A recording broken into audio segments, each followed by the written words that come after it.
What's going through these meridian lines of the body, what the Chinese call qi, is photon energy, information. And the genetic structure, not least the brain, is decoding this information, like I say, into an apparently physical world. Now, there have been scientists over the years who've said that this world only exists as it appears to be here, physical, when it's being observed. And that is absolutely true for this reason. When you're playing a computer disk in a computer, every part, all the information on that disk does not appear on the screen at the same time.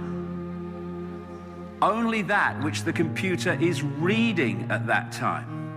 All the other information remains on the disk. And so when we are observing, putting our attention on something, we are decoding it into this reality. But when we're not doing that, it's in its base form of vibrational information. The brain has no light in it. It's dark, black dark. And yet, light, light, light, lights. I'm seeing lights from a brain that cannot be penetrated by light. Why? Because it's a decoding mechanism, not literal. So when in the Matrix movie, there was that scene where the child said, "There is no spoon. It's not the spoon that bends. It is only yourself." Exactly right, because of the way we read reality. There are people who can walk through fire without getting burned. People say that's impossible. No, it's not. Because the fire is an illusion as much as the feet are an illusion in terms of physicality. If you believe that if you walk through fire, you will burn your feet, that belief system is the way the brain will decode reality. You'll burn your feet, no question.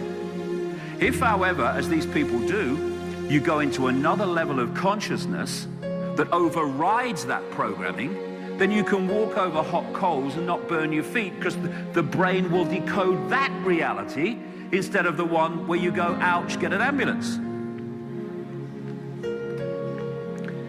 This is the greatest con trick of all in the control of humanity. We are consciousness. We are awareness, disembodied awareness, that part of us that people experience in near-death experiences when they leave the body and they can still see and they can still perceive and they see other realities. This is the vehicle that allows us to experience this world, this reality, this frequency range.